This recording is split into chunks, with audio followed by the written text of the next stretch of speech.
અમિતભાઈ શાહ જ્યાંથી ચૂંટણી લડી રહ્યા છે એ કાર્યાલય પરથી અમે અમારો અવાજ પહોંચાડવા માંગીએ છીએ।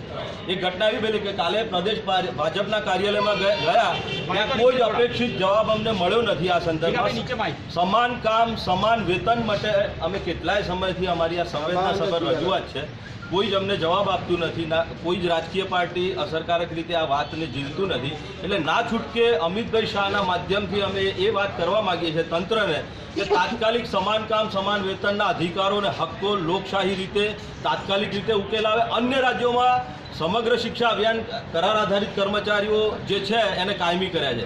અમે આજે નક્કી કરીએ છીએ કે 22,000 કર્મચારીઓ ગુણ્યા 9 લાખ મતદારો જો અમારો અવાજ માન્ય અમિતભાઈ શાહનો ટેલિફોનિક સંવાદ અથવા તો લેખિતમાં નહીં આવે તો આગામી સમયમાં 2 દિવસમાં અમે બનાસકાંઠા જઈએ છીએ અને ત્યાં અમે 9 લાખ વોટર્સ માટે અમારી કામગીરી કરીએ છીએ।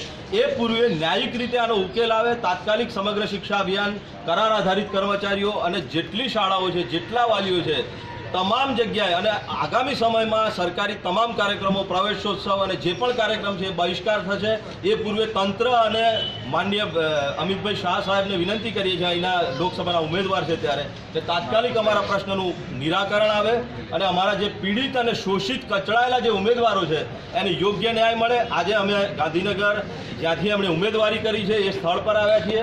અહીંયા અમને પત્ર આપ્યો છે અને 37 જિલ્લાનું પ્રતિનિધિત્વ કરીએ છીએ અને આગામી સમયમાં તમામ કાર્યક્રમોનો બહિષ્કાર કરીશું જો અમારી અપેક્ષિત માંગણીઓ નહીં સ્વીકારાય। અને બીજી વાત કે જો અમારી માંગણીઓ સ્વીકારાશે તો અમે આપની સાથે આપના વિચારધારા સાથે જોડાઈશું। પણ મુદ્દો એ છે કે અમારા તમામ લાભો અધિકારો હક સમગ્ર શિક્ષા અભિયાન અંતર્ગત કામગીરી કરતા કરાર આધારિત કર્મચારીઓ, લાખો એન્જિનિયર, કન્યાઓ, બાળ મિત્રો, દિવ્યાંગોના શિક્ષકો, ઓપરેટર્સ, પટ્ટાવાળા, આ તમામ કેજીબીવીની કન્યાઓ, આ તમામને યોગ્ય ઉકેલ મળે, ન્યાય મળે।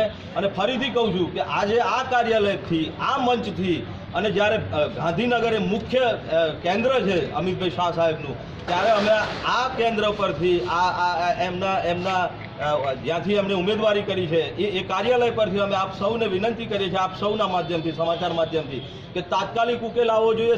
સમાન કામ સમાન વેતન, જોબ સિક્યુરિટી, યોગ્ય વેતન, તમામ કર્મચારીઓના હક્કો અને માંગણીઓને યોગ્ય રીતે ઉકેલ આવવો જોઈએ એવી અમારી નમ્ર વિનંતી છે। રજૂઆત કરી તો શું તમને અમે 3 વખત ધરણા કર્યા। સામે શું કહ્યું છે અત્યારે તમે જે રજૂઆત કરી? આજે અમને એવી પ્રતિબદ્ધતા સાથે અમને વાત કરી છે કે તાત્કાલિક અમે ઉકેલ લાવીશું અહીંના જે હોદ્દેદારો છે।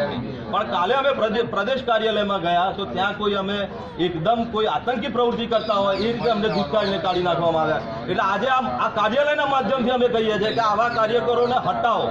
આવા રાજકીય પાર્ટીઓમાં શાસક પક્ષમાં જો કોઈ તકવંચિત અને છેવાડાનો અવાજ જો સાંભળવામાં ના આવે, અમારો અધિકાર છે કે આપના કાર્યાલયમાં જવું, અમારો અધિકાર છે કે આપના ત્યાં આ સંપર્કના માધ્યમથી સંવાદ કરો।